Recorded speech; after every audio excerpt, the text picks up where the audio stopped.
I'm afraid I'll have to answer this question by saying that it depends.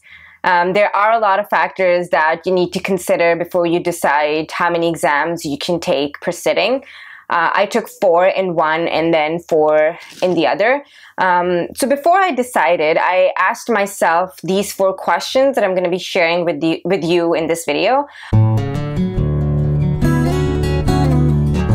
First question you want to ask yourself is, how fast do you understand materials? So for instance, somebody like me, if I read the book once, I don't understand anything. I need some more time to actually understand the materials for me to be able to answer the question on an exam. So sometimes when you're studying, you can understand everything, but then to be able to answer an exam question, there's a whole different type of knowledge that you should have. So to get there, I need some time. I like to study the materials at least 2 to 3 times. So, I mean, you just want to know what works for you. So when you were in law school, like how much time did you take to prepare for the exams or to write an assignment? So just try and reflect on that and see how much time do you actually need. And then, it will get easier for you to decide how many exams you want to take. Now, the next question you want to ask yourself is, how well do you manage stress? These exams can be pretty stressful, not just for your mind, but also your body as well. Because I remember that when I was writing my exams, I had an exam in the evening, and then I had another exam first thing in the morning.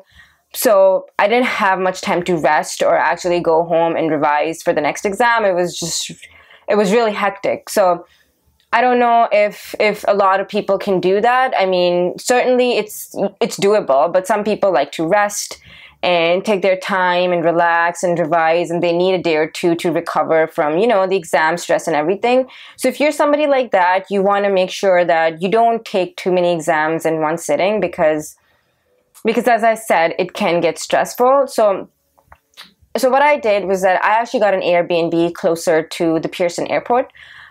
Because that's where the exam usually takes place, somewhere near that location. And that helped me save a lot of time on commute. Because I had exams back to back, I don't want to waste my time going all the way back to where I live, which is like an hour and a half away. So I just wanted to get home really quick. Now, the third question you want to ask yourself, which is rather a very simple question, is how many exams can you take per sitting? Because the NCA offers these exams 4 times a year. The 5 mandatory courses are offered throughout the year, but the additional courses are not offered throughout the year. They're offered in different sittings.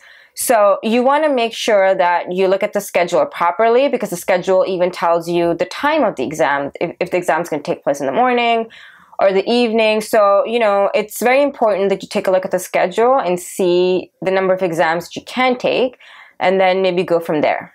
Now, the last question, and I guess it is the most important one, is how much time are you willing to spend on preparing for these exams? You have to study consistently. So when I wrote 4 exams, I studied for 3 months straight. And when I say straight, that means I wasn't doing anything else. I was treating this like a full-time job. I would wake up early and be at the library for 9 and then study till 5. So I treated this like this was the only thing that I have to do throughout the day. So, I mean, if you can do that for 3 months, I think you can take about 4 to 7 exams at once. Again, if you're studying full time.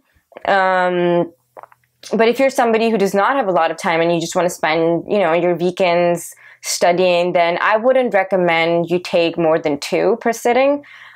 Just to be on the safe side. I mean, just take 2 and see how you perform, and then maybe you could increase the number of exams after. But just from my experience, I think that if you can study full time for 3 months, I think you can take 5 or more together. In the end, just a couple of points. I mean, there are a lot of other questions that you can ask yourself too. This is not a set list, but these are certainly some questions that help me decide.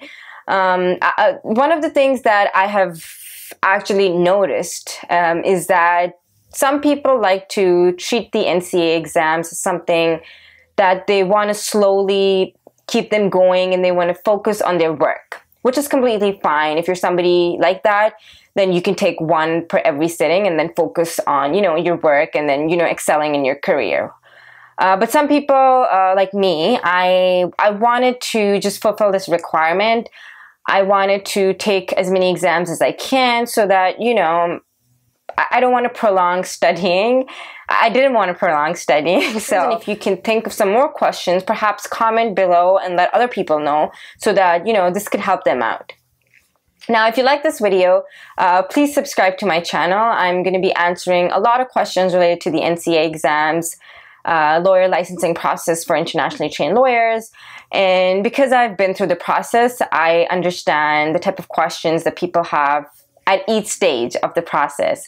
So I don't like to give like a set answer because, to be honest, there are no set answers. All I can do is guide you or maybe perhaps tell you the type of questions that you should be asking yourself. And at the end of the day, the answers have to come from you.